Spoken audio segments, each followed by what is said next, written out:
Inna lillahi wa inna ilaihi raji'un. Rashin imani tsantsasa.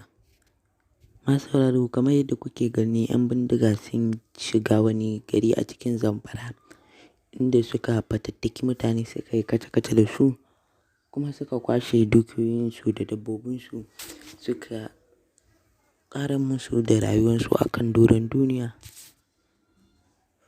kuma suka ƙara gaba.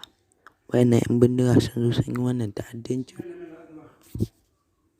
Suka yi wannan ta'asa kuma suka cika wandonsu da iska inda dukansu suka sha ba a samu nasarar kama ko guda ɗaya ba. To har kawo dai yanzu jami'an tsaro sun tashi suna iya bakin ƙoƙarinsu amma hakan bai yiwu ba. Dan ganin cewa waɗannan 'yan bindiga kowanne ya cika wandonsa da iska ba wanda aka yi nasarar kamawa a cikinsu.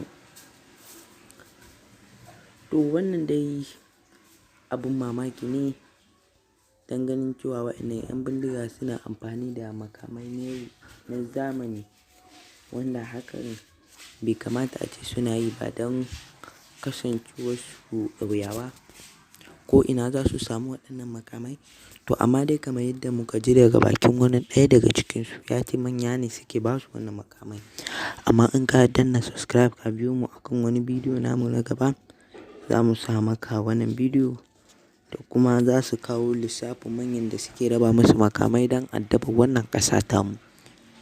To masu sauraro mu ci gaba da haɗuwa da ku a cikin wannan channel ta Arewa Top Hausa News wadda take kawo maka labarai na duniya da ma na masana'antar Kano da ƙasa Najeriya kuma wadda a koda yaushe take ci gaba da kawo maka.